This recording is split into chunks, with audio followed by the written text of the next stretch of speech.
Attorney Roque. I'm sorry, madam, but I am Yes, a it's all resource right. person invited. Yes, you are. I was Wait. asked Let me to finish. answer. Yes, you Hindi ko po already answered in maintindihan, excess. Kapag gusto nyo Sandali akong po. tumigil, papatigil nyo ako kapag ako nag-explain. Yes. I thought we were engaged in the Attorney. search for the truth. Oh, definitely we are. Attorney Roque, what I am Chair, saying, Ma- yes, Madam and Chair. Sherwin. Attorney Roque, please be reminded to respect the chairperson. I'm very respectful, Madam Chair. Paano respectful na nagsasalita siya, sinasabayan mo siya? I apologize, Senator Gatchalian. One more, I and apologize. I will cite you in contempt. And if you disrespect the chairperson, we'll be compelled to cite you in contempt. Ang sabi po nyo, you did not authorize the use of your name in the organizational chart.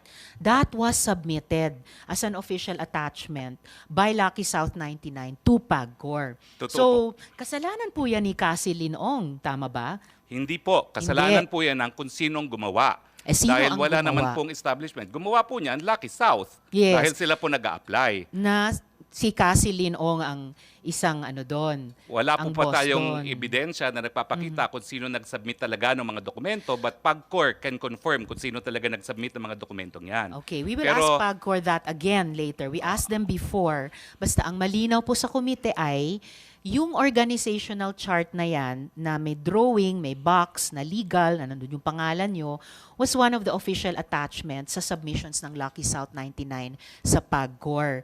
And sabi nyo nga, ang tawag nito, yung obligasyon ng Pogo na Lucky Star sa PAGCOR ang pinag-uusapan ninyo sa PAGCOR. So, due diligence, bilang abogado, dun sa mga diskusyong iyon, alam nyo kung ano yung mga dokumentong sinumite, alam nyo yung mga official attachments na nakalagay doon. Did you confront Cassie Linong about this? Or kinasuhan nyo ba siya na kung bakit nandun yung pangalan nyo sa organizational chart? Madam, nagagalit po kayo dahil sinasabi nyo, binibigay ko ng mga salita ang inyong bibig. Pero right now, Hindi you naman already ako assume... nagagalit. Sinasabi ko lang wag nyong gawin Oo, yun. pero ngayon po, sinabi nyo, you again insinuated that I had anything to do with the document. Ayan nga po ang sinasabi ko. As far as I know po... Attorney, please stop using that offensive verb insinuating. I am a very plain speaker. Okay, I'm Pwede sorry. Nyo lang, it's all right. Pwede Okay. nyo lang sabihin mali yung fact na Mali po. sinasite, tinatanggi Oo. nyo yung sinabi ng ibang resource person. 4 na taon na pong itong investigasyon. Halos wala na pong nag-i-insinuate kasi dire-diretso na pong mag-usap. Okay, so please tell the committee, kinonfront nyo ba si Cassie Linong or kinasuhan nyo ba siya? Bakit nandyan yung pangalan nyo sa organization? Well, unang-una po, nalaman ko lang na nandun ang aking pangalan nung nag-hearing po last time dito na sinabi ni Chairman Altenco. Pero bilang abogado and naging professor ng constitutional law, I'm familiar with the rules of the Senate. And the Senate says that in proving facts, the rules of court apply in the suppletory character. I don't need to argue with you about Opo, that, attorney. pero But you ang don't need sinasabi to, ko lang po- excuse me, sandali po. You don't need to tell the committee what the rules of the Senate Well, are. I'm just Please citing just po. answer our question. You don't My need to answer cite, po it's not is necessary. that document is only evidence of its existence. Pero para patunayan po yung katotohanan na nakalasaad sa dokumentong yan, dapat meron pong testigo na nakakita ng ginawa yung dokumentong yan, o di naman kaya testigo ng gumawa ng dokumentong yan, o di naman kaya yung testigo na pumirma ng dokumentong yan. Actually, Pag as wala I po said yan, earlier, excuse hindi me, po excuse siya me. po No, pwede. excuse Ma'am, me. excuse me No, kasi...